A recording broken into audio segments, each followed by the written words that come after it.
Jestem Polakiem. Latem pojechałem z rodziną do Mołodeczna na wesele przyjaciela. Chcieliśmy zawieźć prezenty, trochę jedzenia i rzeczy dla znajomych. Na granicy, przy wjeździe na Białoruś, przeszukano nam cały samochód. Rozpakowano wszystkie paczki, porozrzucano prezenty. Część produktów i towarów musiałem wyrzucić, bo nie pozwolono ich wwieźć. To było przykre, ale, jak się później okazało, wcale nie najgorsze. Prawdziwy koszmar zaczął się w drodze powrotnej. Kazano nam płacić za każdego członka rodziny, w tym dzieci, żeby przesuwać się w kolejce. W sumie zapłaciliśmy ponad 1000 euro, ale i tak nie przejechaliśmy przez korytarz. Zostaliśmy na noc na drodze bez wyjścia.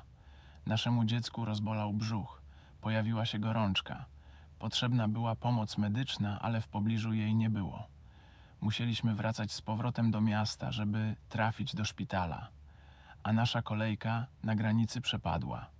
Następnego dnia wszystko zaczęło się od nowa. Ale i to nie był koniec. Na granicy wybuchł kolaps z powodu nowych przepisów celnych.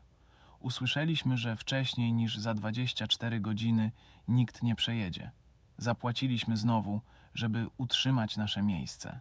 Pojechaliśmy do miasta przenocować, a kiedy wróciliśmy następnego dnia, nasza kolejka już minęła.